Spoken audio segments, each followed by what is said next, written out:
asalaamaaleykum chers téléspectateurs Touba TV ñu ngi leen di nuyu di leen ziar ku nekk ñu fekk la fi nga toog jox la sa cër jox la sa wàccuwaay di la wax bienvenue di wax alhamdulilah encore une fois fekkee nañ li nga xamante ni mooy suñu beneen numéro émission bi ngeen taamu NJT nos jeunes ont du talent nos jeunes ont du talent comme ni ngeen ko xamee bi ñëw suñu troisième numéro ñu ngi ñëwaat tey ci seen rendez-vous hebdomadaire di dalal ñi nga xamante ne ni sont des jeunes des créateurs des jeunes ñi nga xamante ne dañoo am ambition jeunes yi nga xamante ne ni dañoo am talent donc toujours ci li nga xamante ne ni mooy suñu objectif mooy soutenir l'entrepreneuriat des jeunes tey dañoo indi li nga xamante ne ni moo di concrétisation d'un projet parce que bëri nañ projet bëri nañ xalaat bëri nañ lu nekk mais tey dañoo indi un exemple concret d'un projet boo nga xamante ni c'est bien ficelé réfléchir nañ ci mûrement ak jën nañ ko mettre sur pied ci li nga xamante ne ni moo di le marché sénégalais donc damay accueillir ñi nga xamante ne ni ñoom ñooy waa CIP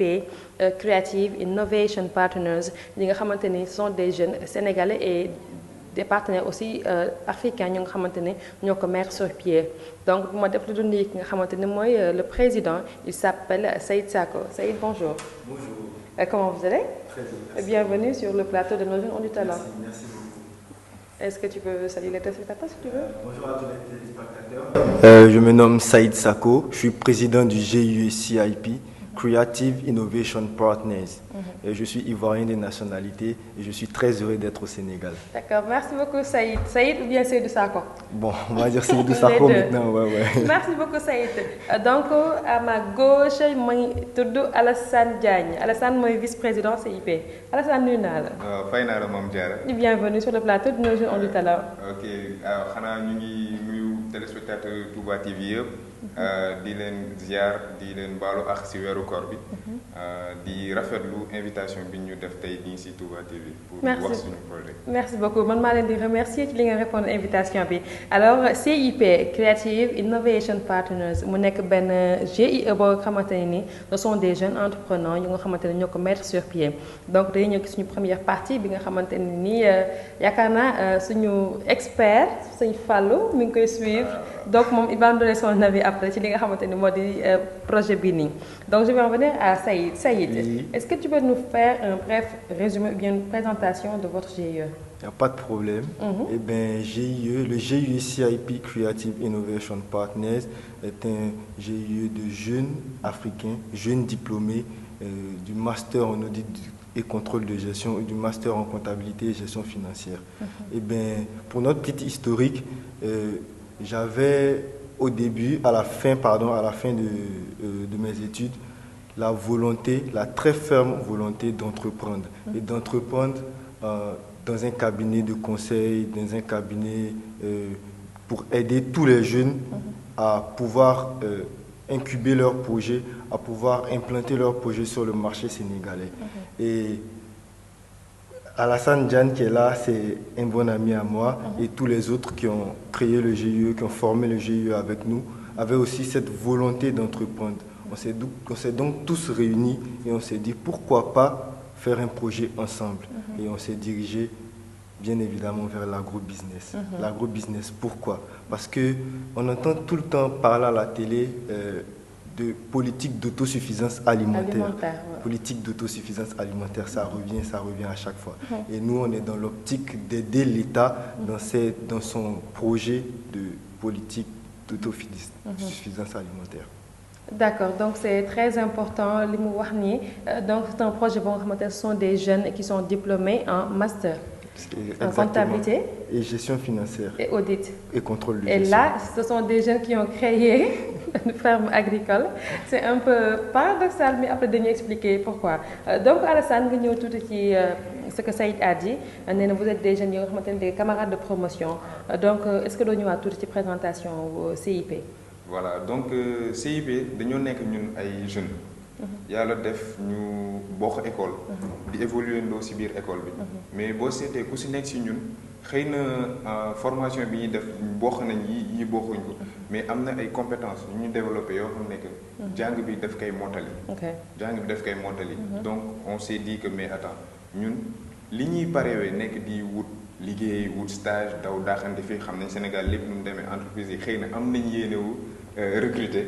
Mais situation économique moo demeewul noonu. C'est vrai. Donc on s'est dit que mais ñun nañ jéem a créer dara certes peut-être amuñ dara. mais am nañ suñu ay compétences suñu jàng école am nañ tamit suñuy mën ndax boo xoolee sax école. ñu ngi ci mouvement associatif bi am na ay yu bëri yu ñuy def yoo xam ne peut-être duñ ko def ak ay moyens. mais dinañ réaliser affaire yoo xam ne que nos professeurs ñi ñu encadré yëpp dañ koy saluer. donc on se dit que donc faudra que un jour ñu génn école. li ñuy def nii ñu def ko dans la vraie vie parce que day yàgg rek mais fa la ñuy mujjee. donc loolu noonu mu motiver surtout création wu suñu GIE bi. Creative Innovation Partners. donc d'accord c'est très important Creative Innovation Partners mu nekk benn GIE boo nga xamante ne ni sont des jeunes qui l'ont mis sur pied léegi Saïd. Créer un GIE au Sénégal, c'est pas très facile, hein? Ah ben ouais. Bien mais non, évidemment, comment est-ce que vous avez fait pour mettre sur pied ce GIE? Eh bien bon, on va dire que j'ai une petite tactique quoi. Je me suis fait que des amis sénégalais. Non, ça c'est pour rire. Ouais. Eh bien, on va dire, on a notre parrain qui est Padjao, comme on l'appelle à l'accoutumée. C'est lui qui nous aide beaucoup dans notre étape de formalisation. Il a un cabinet qui est le cabinet J. Monteuil, avec c'est ce cabinet-là même qui fait toutes nos formalités, qui nous, on va dire, ils nous prennent par la main. Avec le coursier, on va faire toutes les formalités. Certes, c'est un peu difficile, mais avec lui, franchement, on est à l'aise. Maintenant, quelles sont les différentes étapes que vous avez eu à suivre pour la concrétisation de votre projet? Eh bien, franchement... D'abord pour la création du GIE d'abord. La création du GIE, ça n'a pas du tout été facile. On voulait vraiment au début créer une SARL. Mais vous savez, au Sénégal, le manque de moyens, c'est vraiment... C'est un peu difficile. Donc, qu'est-ce qu'on s'est dit? Eh bien, le GIE, c'est la forme juridique la plus, on va dire, relaxe, la plus facile en fait. Parce qu'en GIE, on est solidairement responsable de toutes les dettes et on est solidairement responsable de toutes les créances. Donc, c'est plus facile pour nous, chacun, d'avoir une seule voix. Eh bien, pour commencer, c'était, comme je disais tout à l'heure, vraiment difficile. On ne savait pas exactement qu'est-ce qu'on voulait faire, soit se lancer dans l'agro-business, soit faire un cabinet de conseil, mais on avait cette volonté-là d'entreprendre, de créer quelque chose, et ensemble. C'est vrai qu'on est amis d'abord, mais on veut créer de la valeur, créer de l'emploi. On veut apporter de l'innovation, de la créativité au service du développement des économies africaines et d'abord de l'économie du Sénégal. D'accord, donc votre GIE compte combien de membres? 6 membres. 6 membres pour l'instant. Dont 5 Sénégalais et 1 Ivoirien. Donc on est à moitié panafricain. Non, là, vous êtes, disons que tu es sénégalais. Parce que c'est de Sabo. C'est sénégalais. Ok, donc léegi Alassane, ñu ñëw ci li nga xamante ni état bi Saïd wax na ko léegi expliqué na ko, ça n'a pas du tout été facile du moins autant pour moi, mais jàll ngeen ko. Léegi mën nañu xam GIE bi ñaata temps la amagum instant bi depuis ngeen ko créé ak léegi nii. Voilà, donc suñu GIE ba ñu ko créé mën nañ nekk au grand max 2 mois là. 2 mois là, mais 2 mois 2 mois yooyu noonu su ma la nekk loolu c'est peut-être aspect formalisation bi. Mais liggéey bi ñuy def ci ginnaaw. liggéey bi ñuy def ci ginnaaw donc boobu mën naa ne que moo voilà ëpp na 6 mois. ëpp na 6 mois ëpp na 6 mois parce que comme ni ma la ko waxee rek dañuy am suñu ay idée. mais ñun nit moom da nga am sa xel mais da nga nekk ci dëkk am ay kilifa. am ay réalité aussi am ay réalité yu fi am. surtout voilà ñun am nañ suñu yéene suñu sañoon dañuy xëy nekk benn holding wala affaire yooyu. mais gis nañ ne que comme ni ñu ko benn mag di waxee nee nañu mieux vaut nga nekk xale nga màgg. que nga ñëw nekk mag boo nekkee mag directement. exactement donc ñu dem di waxtaanal yëpp nee nañu que seen idée bi c'est bien beau et tout mais da ngeen di commencer ndànk-ndànk. di màgg ànd ak moom. ànd ak moom nga xam ne que yéen da ngeen intégré waale affaire yi ci am yëpp ci biir ndaxte li ma lay wax nii ñoom duñ ma bàyyi ma fen mais di nga gis ne que dinañ toog réunion wax xuloo xëccante kii nii yëpp ba ne non lii la ñuy def ñu génn dem gis kenn koo xam ne kàngam la ci domaine boobu noonu mun nañu li ngeen wax nii baax na waaye li ngeen wax nii là ce n'est plus d'actualité léegi lii la ñu ñëw intégré waat ko si donc aspect formalisation bi mun naa ne que ça date de au grand max 2 mois mais yeneen réflexion yi ñu mëne waaw loolu moom 6 mois waaw ak dem ci àll bi dugg di génn mais ça n'a pas être facile comme ni ma ko waxee nii parce que des jeunes yi nga xamante ne nii ay étudiants lañ donc toog depuis 6 mois instant boobu yéen a nekkoon ci ay examen master 2 et tout mais toog di xalaat créer benn structure et tout war doon ngeen nekk di chamailler tout le temps di jàppante affaire yooyu. Parce que déjà pour trouver un nom boo xamante ne nii di nga am consensus, avoir le consensus de tout le monde, ça n'a pas dû être très simple. Pas du tout. Hein. Au début, on avait Empire Consulting pour anecdote, hein, pour les téléspectateurs. Ensuite, je sais pas, on est passé à quoi? À la fin, Creative Innovation Partners. On s'est dit franchement, on va pas faire tant d'histoires pour un nom. Creative Innovation Partners avec notre slogan qui est l'innovation et la créativité au service du développement des économies africaines. Donc je pense que là, on est tombé d'accord. D'accord, donc c'est très important, l'innovation et la créativité au service du développement des économies africaines. Loolu mooy seen slogan kon léegi leen di fàttali ne ba léegi ñi ngi ci seen émission nos jeunes ont du talent dalal fi ñi nga xamante ni mooy waa CIP Creative Innovation Partners. Léegi dañuy ñëw ci li nga xamante ni mooy prise de conscience bi comme li nga wax jeunesse bi ça doit dater de 3 mois. Mais bu ñu dee xool bu ngeen commencé activité ak léegi ça doit faire 1 mois seen activité yi. suñu activité yi bon voilà loolu dafa am ay aspects techniques yu ñuy interagir parce que bi ñu mettre suñu disposition yëpp ba mu taxaw. dañoo amoon yéene commencé suñu activité yi daar. mais biñ ko on est descendu sur le terrain waxtaan ak ñi si nekk. xam nga parce que nit moom dañ naan ku fi ñeme dañ laa teel. dañ laa teel voilà exactement léegi bu ñu waxtaan ak ñoom dañu nekk suñu sañoon. En tout cas ci nawet bi nii. ci nawet bi. ngeen jéem a defar et tout bu leen yàkkamte su ngeen defaree ba nga xam ne que maîtriser ngeen seen activité lépp après léegi au plus tard fii ak fin d'année bi. vous allez commencer après bi ñu ko waxee ñun ñu toog à huis clos. waxtaan si. donc boobu lañ ne que voilà donc on va y aller petit à petit. mais xam nañ fi ñu jëm. mais dañoo déterminer suñu planning. boo xam ne que noonu la ñuy fas yéene évoluer ndànk-ndànk mais pour un rappel n'est-ce pas yéen vous faites partie de la FEM fédération des étudiants managers. voilà exactement. d'accord léegi parce que bu ñu defee benn lien. au sortir du forum il y avait 2 panels. mooy l'agrobusiness et l'économie numérique. Mais vous avez choisi l'agrobusiness. Gis nga boo seetee. Nous sommes des membres de la FEM. Forum sans emploi bi.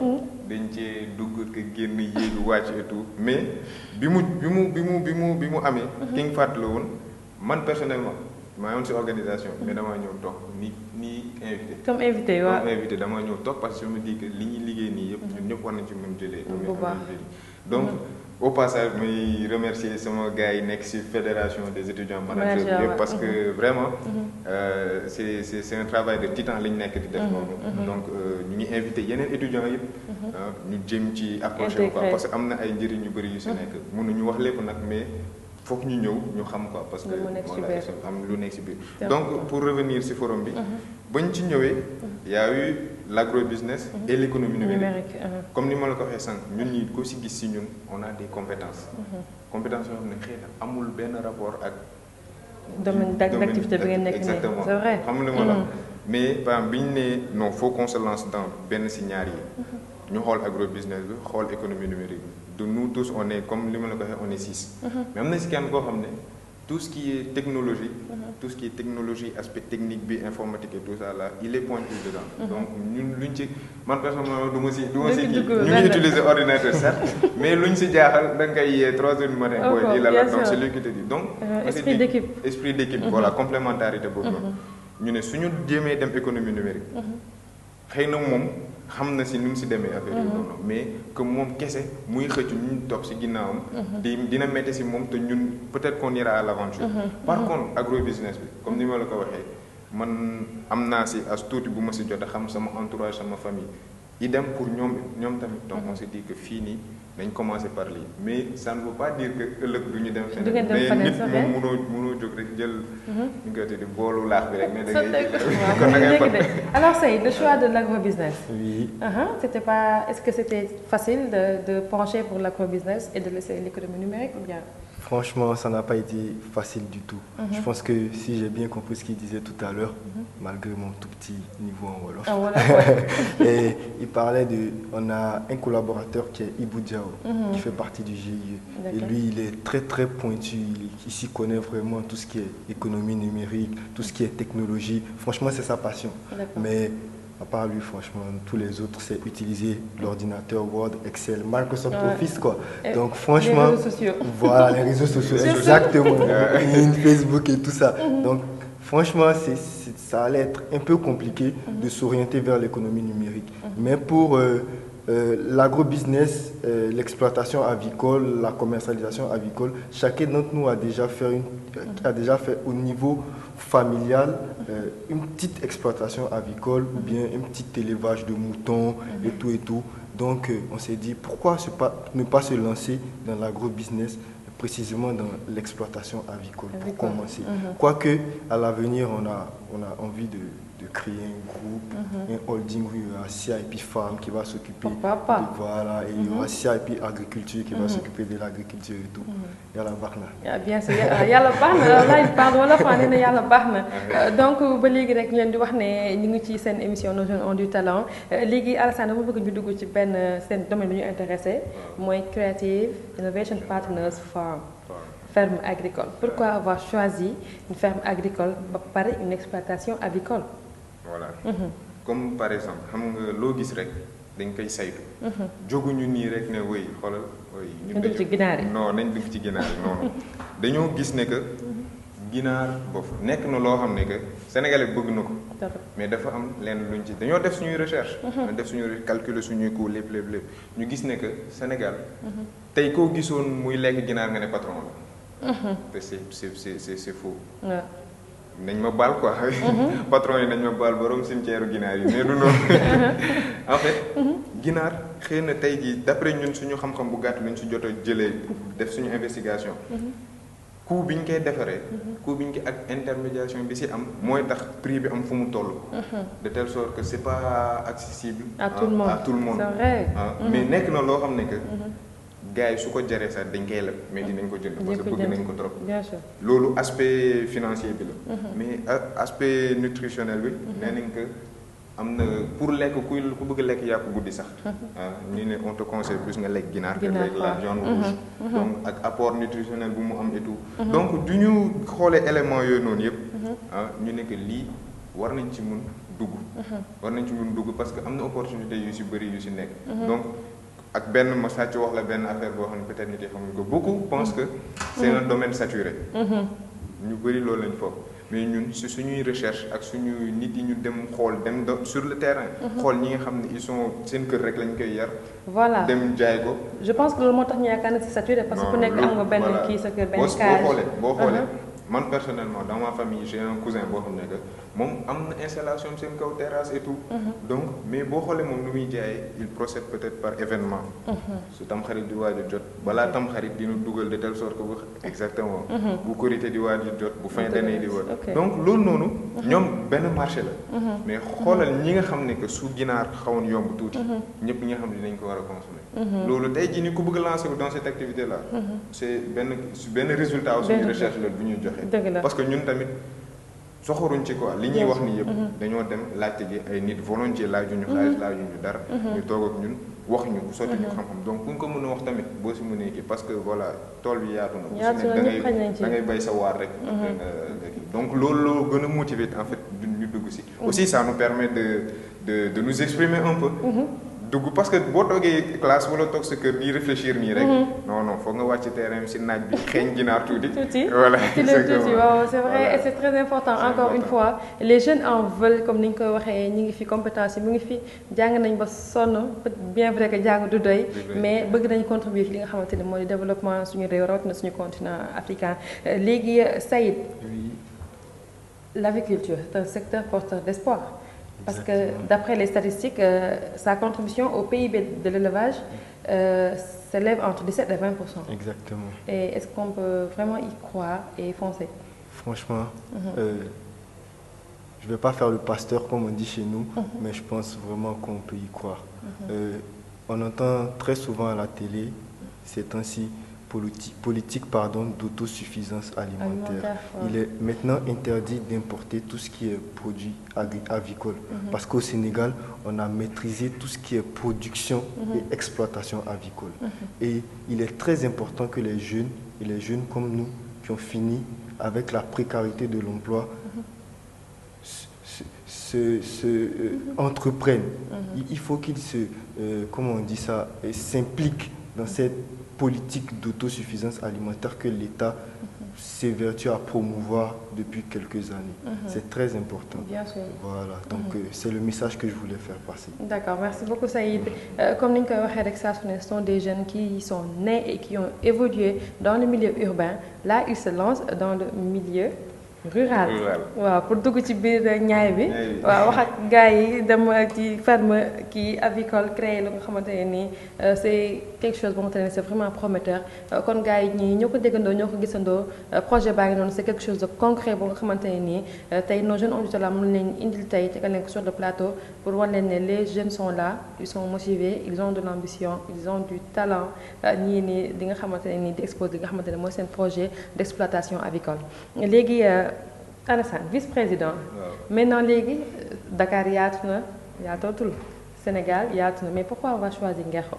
Voilà Ngexo parce que exploitation bi Ngexo ngeen ko bëgg nekk. li tax ñu choisir Ngexo dañoo dem on a commencé par ne dañuy àbb suñu oto papa.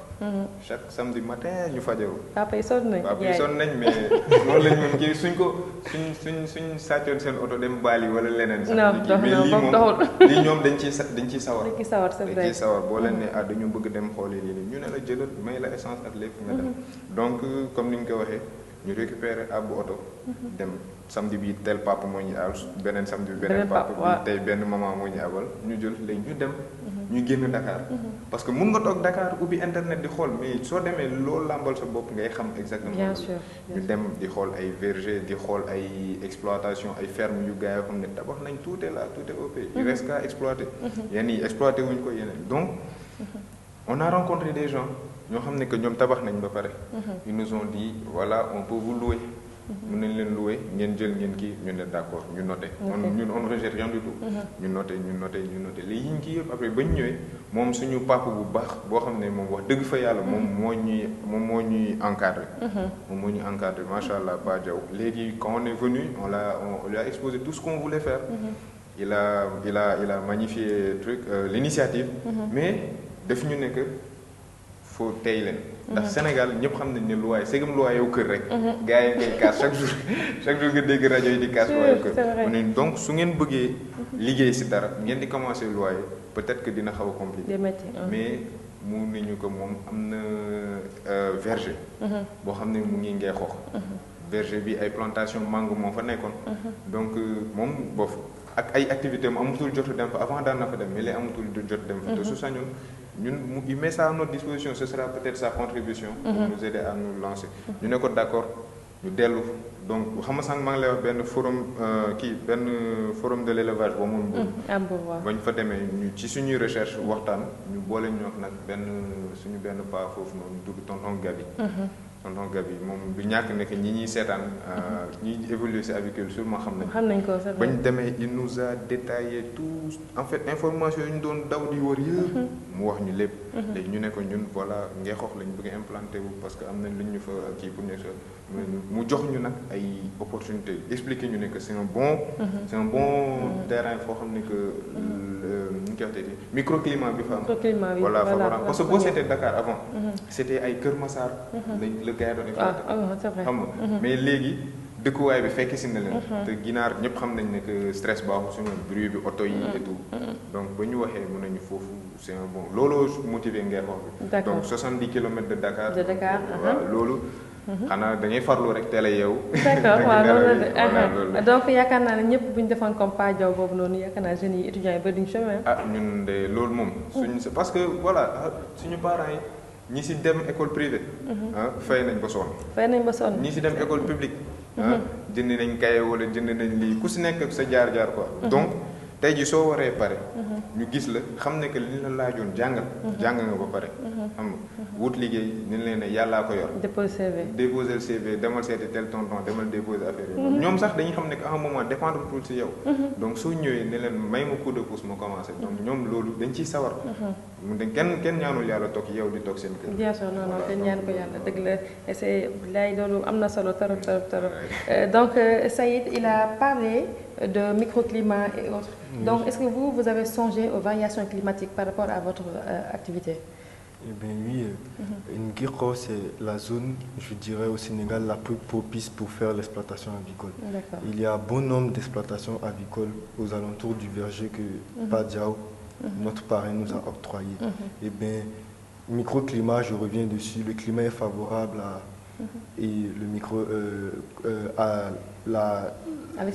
l'exploitation avicole pour les, je vais dire pour les pondeuses et pour les poules elles-mêmes.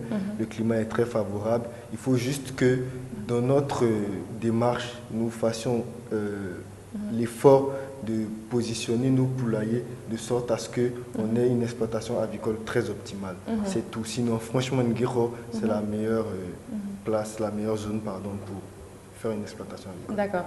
Et d'après Alassane, vous avez un espace de 400 mètres carrés.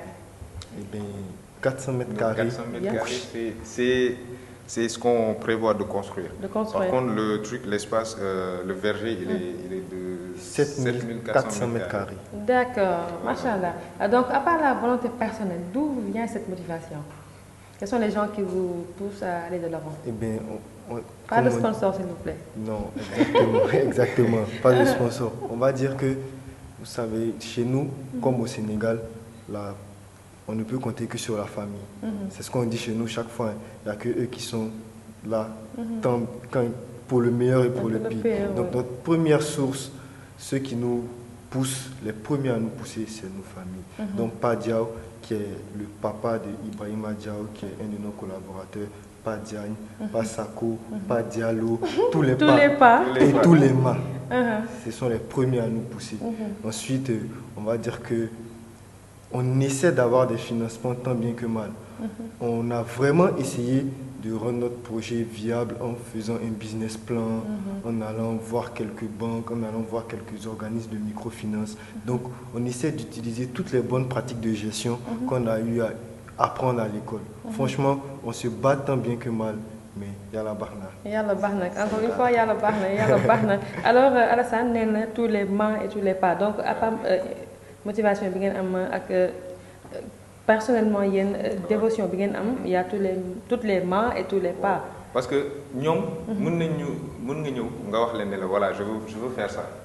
ñu ne la ah c'est bien. Mais par exemple ñu leen expliquer benn cas bu simple. man sama yaay day liggéey secrétaire de direction la lépp. Mais c'est une femme dégourdie. day jaay fii xam nga et tout ça ñun comme suñu yaay rek ñoom ñëpp elles sont actives. am nañ seen réseau de contact et tout. Donc benn genre synergie positive la ñuy wut. ñun tey jii nii suñu lijjantiwee ñun ba par exemple paa yi ñoom si seen mën-mën ñu ne ñu yow abal naa la sama oto. yow abal naa la sama terrain yow abal naa la sama kii. benn forme de financement la. financement nekkul rek dem frapper aux portes voilà suñu projet mu ngi nii jox la tout le monde fait ça. Donc ñun comme ni ñu tuddee suñu Creative Innovation Partners. dañuy xool suñu alentour. nu ñuy positiver genre affaire yooyu. ñoo xool suñu papier lan lañ am loo xam ne mën nañu ko mettre à notre disposition te du leen gaañ wala loolu aspect investissement la. ñu dem xool suñu yaay yi. ñoom bokk nañ si ay mbootaay. bokk nañ si ay natt yi daayira yi fii affaire yi. donc loolu noonu bu ko négliger de. c'est des clients potentiels. li ñuy wax ni yëpp gars yi ñu ngi ñuy dégg xam ne c'est des clients potentiels. ñu xool suñu ay cousins suñu ay rak suñu ay kii loolu la genre. On peut penser grand, mais da ngay commencer ñun dañuy commencer par suñu entourage proche. Aspect côté investissement. Là on est 6. On est 6. Affaire groupe dafa compliqué. Donc ñun puisque yàlla may nañu ñu nekk groupe d'amis boo xam ne yàlla nañu yàlla lafal côté boobu am na dañuy bu ñu tëjuwee moom. dañuy wax ci kii lépp fekk mais suñu génnee li ñuy def. parce que nit moom su ngeen ànd nee na ànd si dëgg. Bien sûr. dañuy ànd si dëgg donc ñun li ñu bëgg def. yàlla may nañu ba déggoo nañ ci. léegi ñeneen yi dañuy xool nan lañ ci ñoom ñu am si dara ñu am si dara. tey jii nii yow man de su ma la ñëwoon gis. ne la léegi maam Diarra ma na ma bëggoon ñun instant indi nañ produit ne suñu ginaar. temps lañ koy jaayee duñ la ñaan. mais dañ lay ne soo jaayee temps de ginaar peut-être am nga temps loolu benn exemple la pourcentage. donc yow instant boobu noonu mun nga bañ a déplacer wu. mu ngi su créé sax beneen. exactement waaw beneen revendeur. boo xam c'est ne nii juste moom mën na ça ci am c'est des gagne-pain. choses yoo xam ne les gens le font ici. ñun xëy na la ab plus bu ñu ciy indi. mooy on se formalise dañuy di incha allah bu ñu yàlla mayee tal ak fekkee. fi ñu bëgg a egg di ngeen si teg seen bët quoi. dinañ am na dinañ indi leen lu bees on va pas essayer de créer le désordre wala mais dinañ indi loo xam ne que ku si kii di nga si génne sa njëriñ.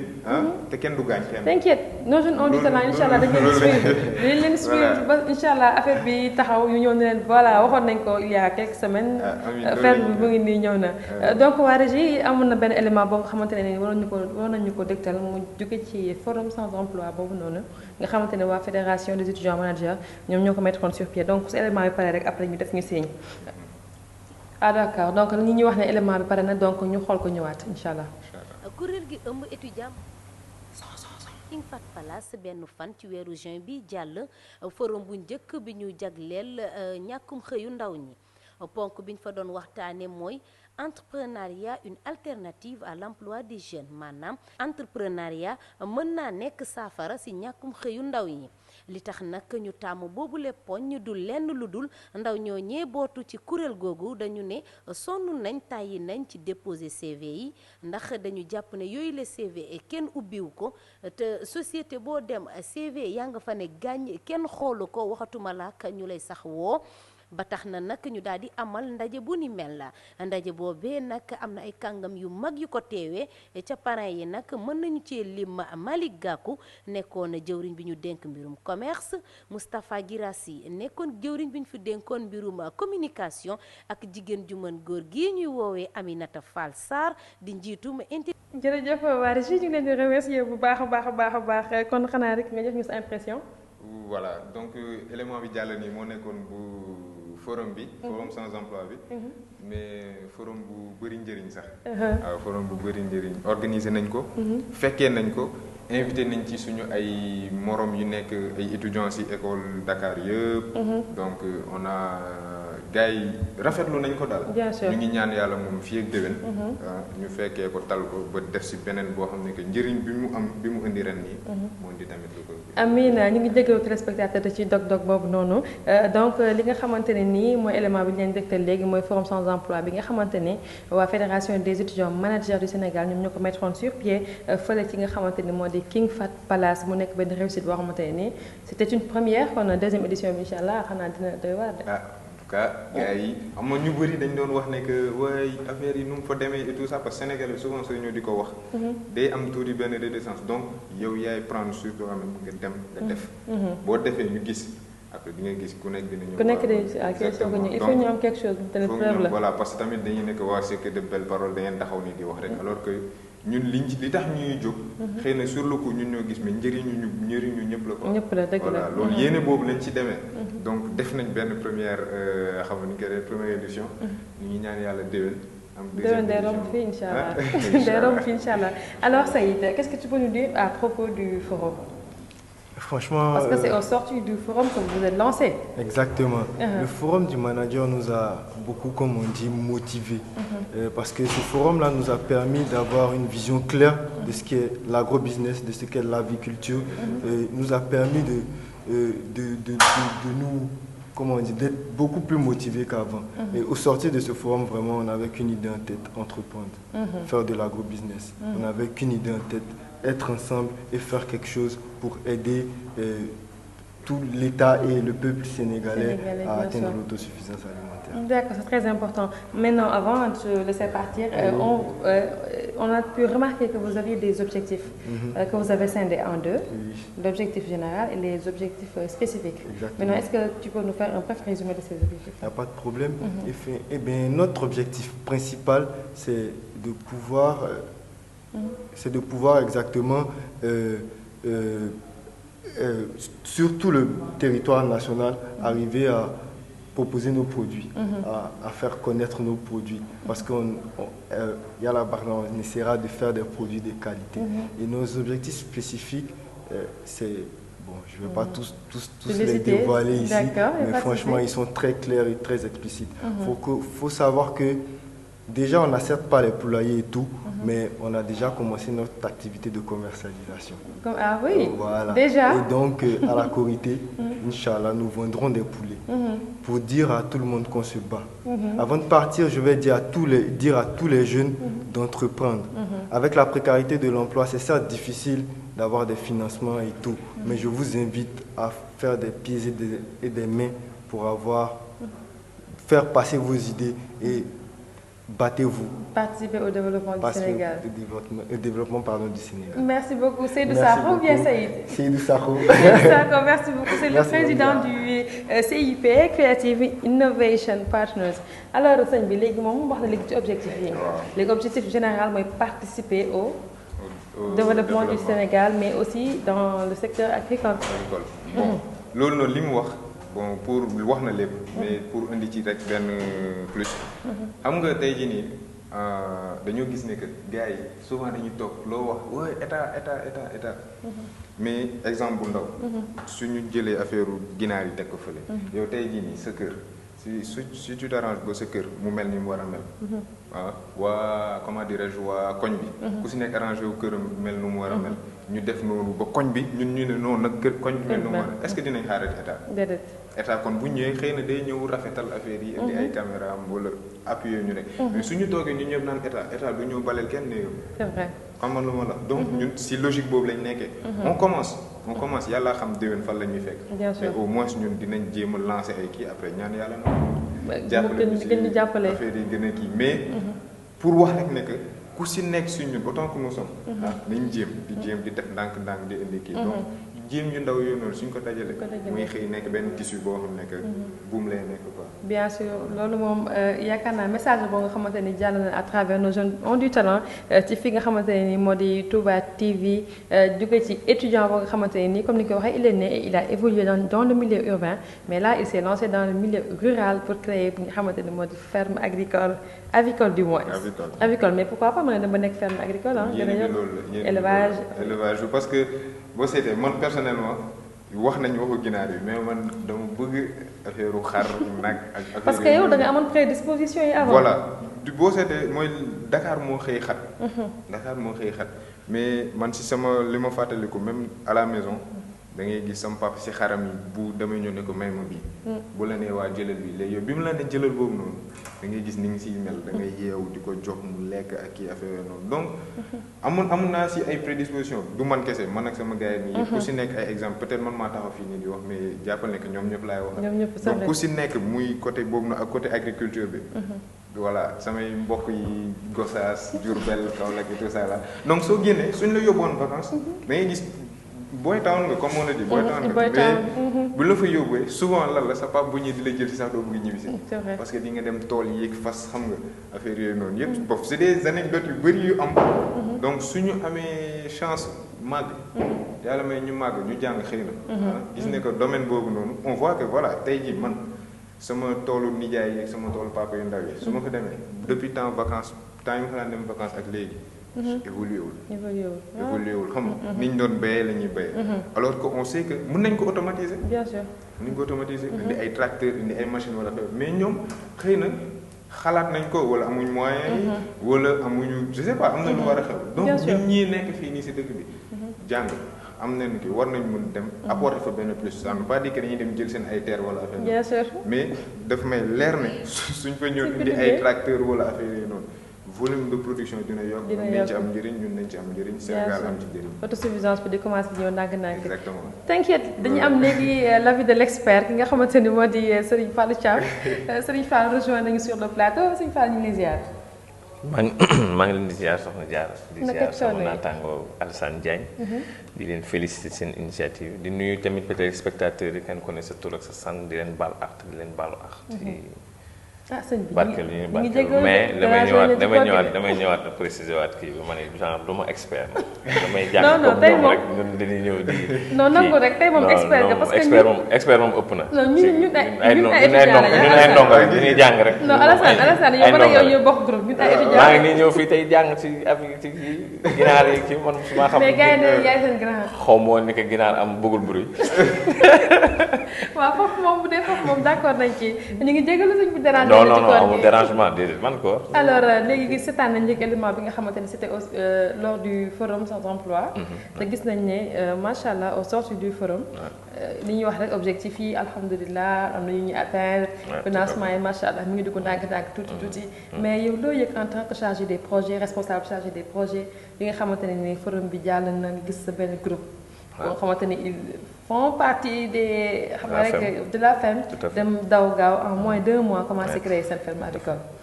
Enfin, li ma doon kii sax mooy comme ni ma ko waxee woon semaine bi passée genre aujourd'hui certes ils font la fierté de leurs parents parce qu'ils ont pu créer leur propre activité mais ils font aussi la fierté de la fédération des étudiants managers ils font la fierté de la jeunesse sénégalaise mais aussi de la jeunesse africaine parce que genre j'ai bien remarqué que c'est un groupe mixte am ay sénégalais ay ivoiriens peut-être que bon benn burkinabé dina ñëw parce que burkinabé ñoom xam nañ ni poulet bicyclette te ñooñu moom xam naa xarañ nañ ci yooyu noonu et genre li ma ko doon waxee tamit fierté la ci ñun au niveau de la fédération parce que bu ñu organiser forum bi c'était justement pour ça c'était ça la finalité mooy que ni jeunes yi génn bàyyi di déposer CV qu'on ait l'esprit d'initiative qu'on se prenne en charge parce que comme ni mu ko waxee sànq nee na état du baleel néegu kenn mais c'est vrai c'est-à-dire tant qu'on aura encore ce genre d'esprit wala le développement comme ni mu ko yàggee waxee il est individuel ça commence d'abord par l'esprit et puis genre ça se transforme sur les actes sur la façon de réfléchir di leen ci féliciter encore une fois di leen encourager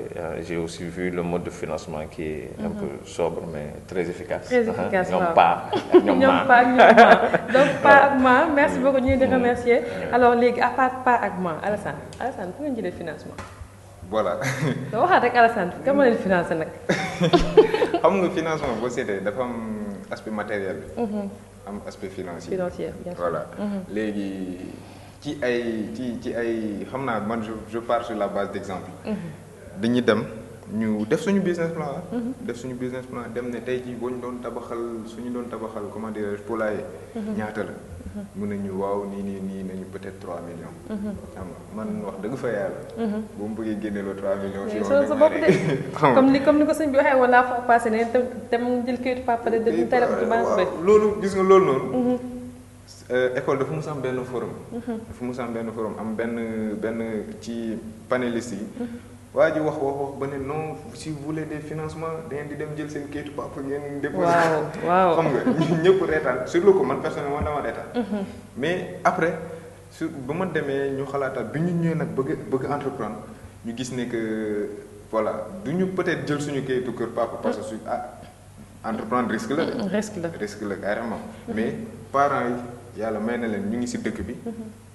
du ma ne que siiw nañ fi wala dara kenn xamu leen mais ñu ngi fiy bay seen waar am na as tuut bu leen yàlla dénk boo xam ne ñu ngi fi suturlu donc on est 6 si 3 millions 6 personnes suñu ko bëggee génne man su ma demee sama yaay sax mu ne ma waa booy léegi xam lan la am jëlal 300 000 la ngi nii keneen xëy na papam wala yaayam mun na ko ne 600 000 la ngi nii affaire na donc loolu benn mode de financement la benn la mais dañu bëgg leeral ne que on ne part pas sur la base de ci financement lañ yaakaar suñu kii pour suñu projet dem comme je l'ai dit tantôt on commence petit donc mën nañ dem am suñu 300 000 francs dem jënd suñu ay poussin dem louer fenn benn lu pare ba pare lu ñu fa am si bénéfice ñu dugalaat aussi ba mu màgg suñu amee nag ci comme suñu dajalee noonu suñu entourage proche loo xam ne que war na mun ñëw taxawal lu xaw a dëgër ñu dem parce que loo gis en matière de gestion dañ lay nekk y a un seuil de rentabilité xam nga wala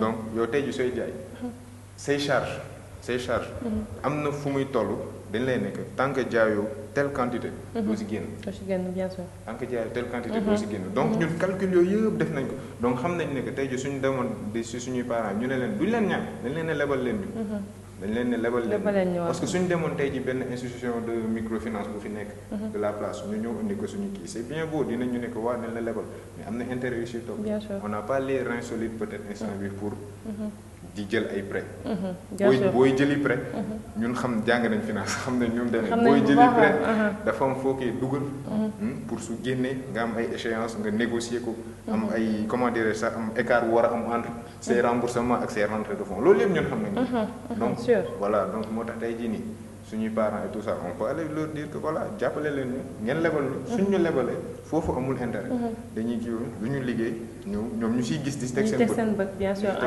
exactement donc c'est un peu comme ça am na fu ñuy toll on aura ñaan nañ ko yàlla on aura les reins assez solides donc là mën nañ ñëw defar suñu dossier def ni ñëpp dem parce que c'est ça da ngay dem ñu ne la exemple taux d'intérêt 5% ñun ñu fexe ba bés bu ñu koy kii ñun nañ ko amee sax 3,5% 4% différence bi mooy dugg suñu kii suñu bénéfice wala affaire noonu c'est juste ça c'est important sëñ Fallou kon gis nga benn exemple donc lii mën nañ ne ça faisait partie des objectifs du forum absolument ñu ngi siy sant yàlla bu baax a baax te di si gërëmaat une fois de plus waa CIP waaw mooy ay kii leen mais genre di wax tamit que ni genre projet bi du paay rek ak maire ñoo si war a jàpp man je pense que ni ñëpp si war a jàpp te ni ñu siy jàppee c'est pas seulement en décaissant de l'argent ni la comme sama doom la maa ngi koy lebal 300 000 wala kii mais déjà di commencer préparer nag Korité kat bu ñëwee ci nii laa war a jëndee ginnaaw même waa Touba TV sax bien sûr du head office jusqu'au bas d'échelle yaakaar naa ñoom ñëpp déjà am ngeen ay approvisionné quoi ay fournisseur ginaar c'est déjà très bien ba pare beneen affaire tamit beneen affaire bi attiré sama attention j'ai bien remarqué que ce sont des gens qui ont de la vision en fait. Comme on le dit souvent en marketing, genre de think global, act local. Genre, ils ont choisi le mot anglais peut-être parce que c'est plus exportable.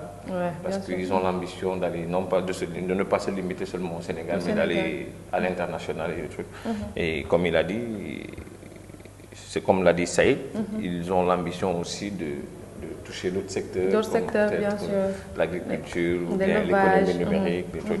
Moi, je pense que c'est très bien et ce n'est que ça qui nourrit d'ailleurs l'entrepreneuriat, c'est la vision. Une fois que la vision est grande et elle est fixée, elle est claire, je pense que li si des yëpp moom nañ ko bàyyi si loxo yi suñu borom. waaw tey àlakuli yàlla des yi dem ñu si fekk. loolu mooy moom dëgg la mu nekk. di ñaaxaale tamit suñu morom jeunes yi étudiants yi de faire comme les Alassane, de faire comme les autres aussi, de se lancer dans l'entrepreneuriat parce que c'est la solution idéale pour la création d'emploi. léegi sëñ Fallou message boo xamante ne global comme ni lancé nga benn léegi nii mais message bu dal laa bëgg nga lancé ko gars yi instant bi.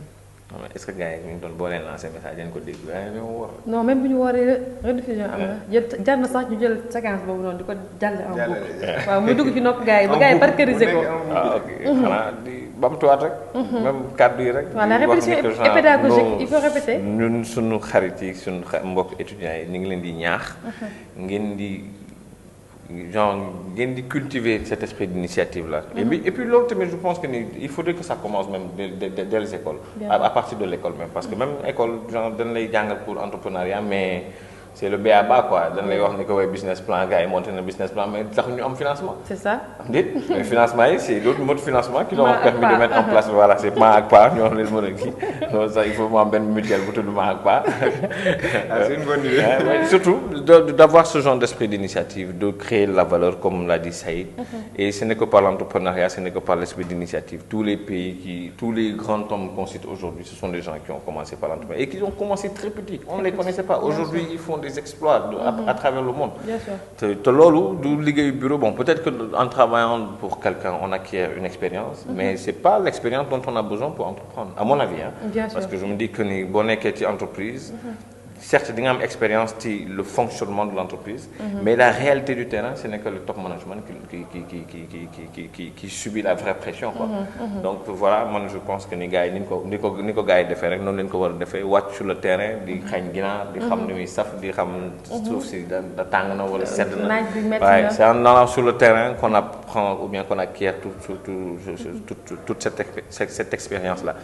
waaw di si insister waat sama mbokk yi di ñaaxaat sama bopp ci entrepreneuriat gars yi dindi costume yi génn bureau climatisé yi moom c'est le rêve quoi loolu moom c'est pas ça la vérité. mais ci kanam la incha allah dina ñëw. voilà exactement. waaw léegi sëñ Fall moom nee na du expert mais tamit ba tey da nga baal ñu rek bàyyi ñu wax. l'avis de l'expert waaw l'avis de ndongo di kon. voilà ñu koy remercier bu baax a baax il est responsable chargé des projets fi nga xamante ne moo di fédération des étudiants managers du Sénégal moo di FEM moom tamit il est toujours à notre disposition ñu koy ñaanal yàlla bu baax yàlla oyofal ko yéen bi te xéwal li ñëw financement yi gaaw ñëw jóge ci ma ak pa pourquoi pas.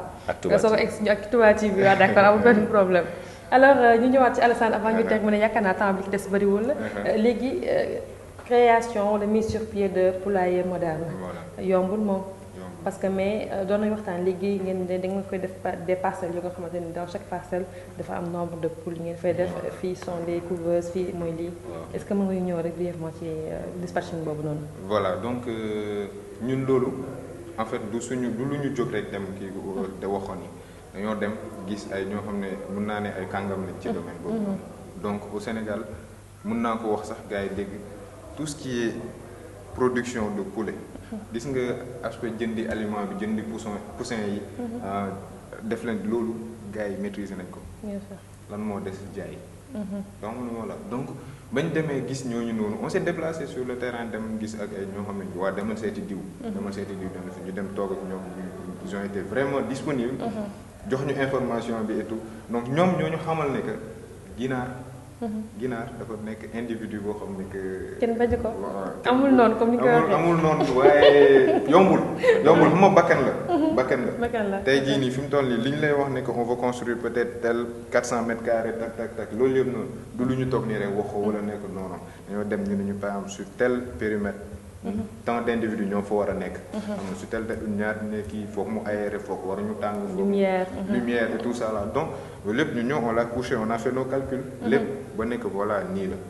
donc loolu la quoi aspect technique la boo xam ne que ñun du ñu technicien de ginaar jànguñ ko fenn. mais tey jii nii suñu projet bi sax dañuy xool ay nit yoo xam ne que seen domaine d'activité la. si suñu financement ak lépp suñuy finance dañuy prévoir ñu ñuy fayee salaire ki si liggéey. kuy jóg di si liggéey affaire donc ñun aspect gestion bi nga xam ne ñun nag suñu domaine la. mooy seen domaine voilà exactement fu ñuy jëlee xaalis fu ñuy dugal xaalis suñu koy defalee kañ lay ñëw ak ñi loolu dinañ ko lijjanti. mais aspect technique bi suñ la recruter woon tey pour nga liggéeyal li nga ñuy laaj pour ñu fay dinañ la ko fay parce que ñun dafa am lu ñuy résultat bu ñuy kii te loolu lépp dañ koy intégrer suñuy calcul. donc loolooy peut-être plus bi par rapport ak koo xam ne dama nekk suñu kër mu daaj sama kaafoo la affaire yooyu liggéey donc non ñun on va procéder comme une entreprise. suñu lay projet bien ficelé. donc c'est vraiment professionnel. macha allah léegi financement yi léegi mu ñëw. amiin mais du jóge ci ma ak Pa bi yoon léegi kon téléspectateurs yi yaakaar naa temps bi daf nañu ñi fii dalaloon mooy waa Creative Innovation Partners ñuy créé bi nga xamante ni mooy CIP Farm mooy benn ferme avicole nekk fële ci Ngexox à 70 kilomètres de Dakar bu nga soxlawee ginaar ak kii rek yow mën nañu def partenariat sax ma lay jaayal comme ça nga may kii à travers nos jeunes ont du talent. Ce sont des jeunes diplômés mais dañuy jaay ginaar ah. surtout que bu ñu ko yàlla mayee sax ñu sponsoriser émission bi. waaw d'accord léegi Alassane la nga tàggoo téléspectateurs yi. voilà maa ngi lay remercier Soxna Diarra. di remercier waa fédération des étudiants managers. ndax tey jii gannaaw yàlla ñoom may ci laa bokk. mais ñoom may opportunité bu mu ñëwee taxaw fii. wax ak sama mbokk jeunes yi. di leen wax ne que ku si nekk si yéen am nga talent. émission bi nos jeunes ont du talent lu tudd. mais ku si nekk si yéen am nga talent. boo seetee am na lenn loo nekk def loo xam ne sans effort yaa ngi koy def. muy réussir donc nañ def suñu introspection. xam ne que dëkk bi metti na. ñëpp la metti. yombul de mais nañ jéem rek. ku jéem après yàlla dina la jàppale. dina la jàppale bu baax léegi nag faa leen yéeg gars yi noonu gars yi bëgg lekk yi. ak koor gi yëpp ñu muñ ko. muñ rek.